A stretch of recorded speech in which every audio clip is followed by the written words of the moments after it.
Now, I recently read a press release with a warning from a mountain rescue team about the perils of summer hiking. The vast majority of our participants are well organised and equipped, it read. However, some are still intent on conquering our peaks dressed in onesies or Borat's beachwear. Well, I wonder what sights they've seen on the hills of the Lake District over the last 4 decades, because that's how long the Langdale and Ambleside Mountain Rescue team have been operating, dealing with about 100 incidents a year, entirely run by volunteers, united in their love of mountains and their wish to help fellow climbers. John McCarthy went to visit them.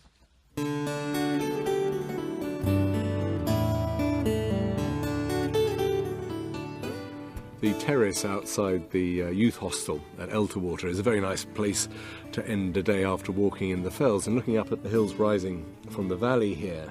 It's very beautiful, very tranquil, but clearly weather conditions can change very dramatically, and at any point you might find yourself in need of calling in the rescue services. I'm here with Nick Owen, who's team leader of the Langdale and Ambleside Mountain Rescue team. Tell me, Nick, what's the history of local fell rescue here? Well, it's been going on for hundreds, probably even thousands of years, because people have been working on the hills since the last ice age. Around about, I think 70 or 80 years ago, roughly, the first sort of formalised mountain rescue team started to form in the Lake District. We're one of the later ones. We've only been going since 1970, and we were preceded by a slightly more informal arrangement based at the pub down the valley, where the landlord then was the sort of centre of mountain rescue, and he'd just muster some of the locals and climbers from the bar, and they'd go out and deal with the accident. And how does it work? Are you all volunteers? Are you professional? We're all volunteers. We're all working, 1 or 2 retired, a couple of students, some self-employed, but all just going about our normal lives till such time as we're needed. Our pages go off and we change into our outdoor clothes and rescue people. And how often do the pages go off? How many rescues do you do? We deal with between roughly 100 and 150 a year, 2-3 times a week. It's never as straightforward as that. It's always 4 in a weekend and then nothing for a fortnight. And what kind of thing's the normal incident that you'll be called? Roughly a third are people with lower leg injuries, you know, a trip or a stumble, ankle fractures, knee injuries, that sort of thing. Roughly another third are people who just went up a mountain, they couldn't get back down again, so they've got themselves lost. Back in 1970, when the team was formed, we were doing 15 to 20 rescues a year. A couple of years ago, we did 160. Every one was 4 or 5 hours long. Nearly every one involved a helicopter. One was 9 o'clock at night on Crinkle Crags. And when we got there, just the two of us, there's a woman sitting on a rock, seemingly frozen solid, with the phone still pressed to her face, which she hadn't answered for over an hour at that point. And we said, right, where's the others? And there's these 2 blokes sitting about 20 metres away, sitting on a rock with it, holding a trekking pole. So we went over to them. Where's the other one? She's down there, and there's this bit of rope just disappearing over the side of the hill. And there's this woman, I think she must have slipped and slid down. They'd managed to hold her, but the rope hadn't been secure around her waist. It had slipped down to her feet. And they'd tried to drag her back up, and all that had done had roughed all her clothing up, and she was frozen belly down to the snow. She was actually physically frozen to the ground. So we had to sort of chisel her off, you know, rubbed her around and stuffed her full of Mars bars and got her back to the others, and we started walking the 4 of them off. They refused to go to hospital. No, we're just all a bit stuck. Right, okay. And I mean, that must be quite emotionally draining when you are dealing with a fatality, perhaps, too. Yeah, it can be, but we bounce things off each other, and there is a sort of certain macabre humour. You know, one fatality that we dealt with, we were walking his 2 friends down, and their phone kept ringing with a laughing policeman ringtone. At the time you're thinking, what the hell is going on? It's just, you couldn't have set this up to be any more inappropriate.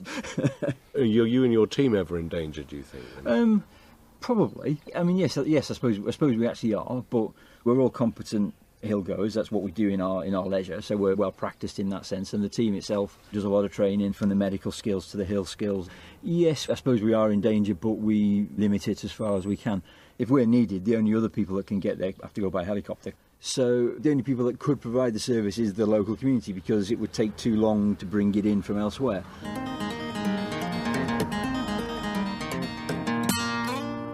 I've come down from the Langdale Valley into the town of Ambleside, and the Langdale and Ambleside Mountain Rescue Team HQ, a building just off the main road out of the town, to go in and see what happens when a call for a rescue comes in.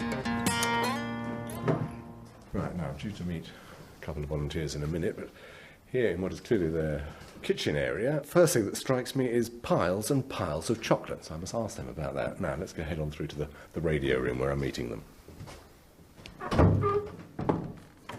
The radio room inside the Mountain Rescue Centre is pretty much what you'd expect. lots of very large maps, and lots of radios and computer screens. I'm here with Una Gordon and Alec McCarthy, both volunteers. At the moment it's all quiet in here, just us standing. What happens when a call comes in that somebody needs to be rescued? Well, the call will go to 999 from the people that need help. Then our team leaders will receive that call and then usually head to base, and then a page will be sent out. And then sort of 5 minutes later you'll get kind of heavily breathing people coming through the door carrying bags, stuffing stuff into them, tying their boots as they go type thing, because they've just come from whatever they've been doing. They'll get deployed in one of the Land Rovers out there. They'll be given all the information first by the people sat in here in this radio room. And Una, we've got a computer screen up there with basically an ordnance survey map on it, and there's a pink line on it. Yeah, that rescue area? That shows our boundaries. The other useful thing that the map does is we've got GPS radios, so the people in the base can see where we are in terms of getting to the rescue. Fantastic. And if there's an issue about us getting lost, which doesn't often happen, we can radio into base to say, where am I? So, you're both laughing. But of course we would never admit to that. Never but admit no. to it.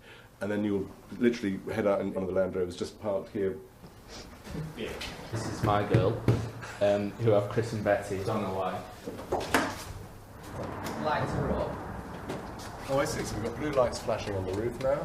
Yeah, and there's a hugely loud siren which seems a lot louder when you're actually in here.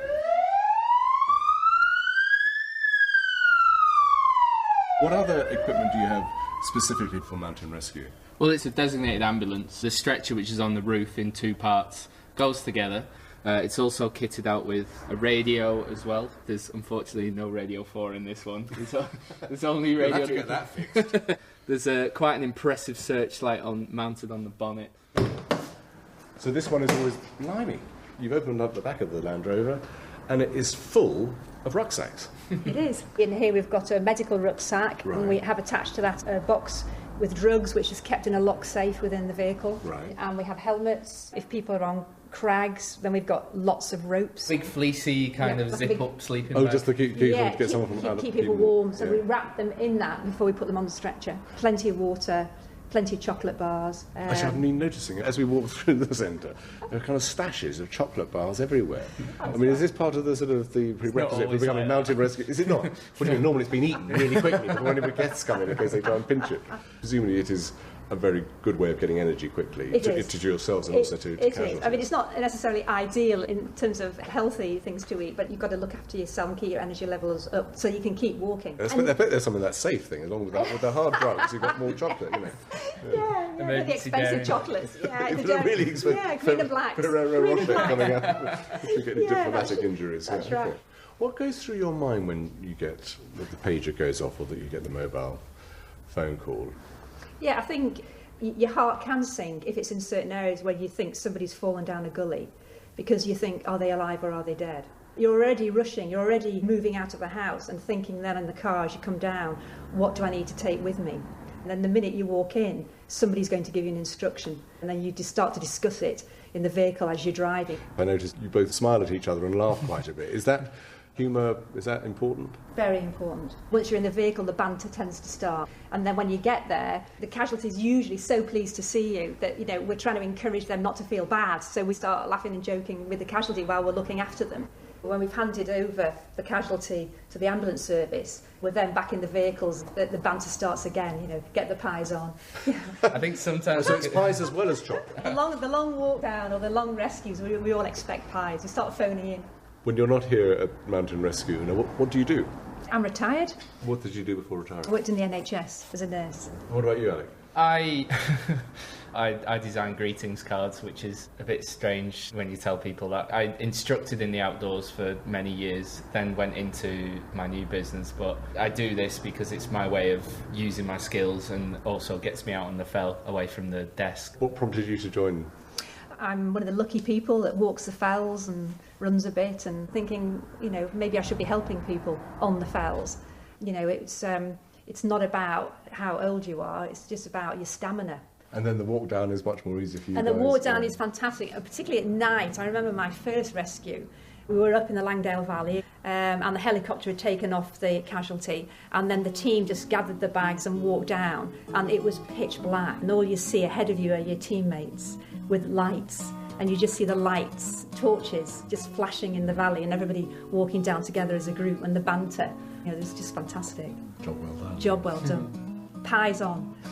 Order for pies goes in.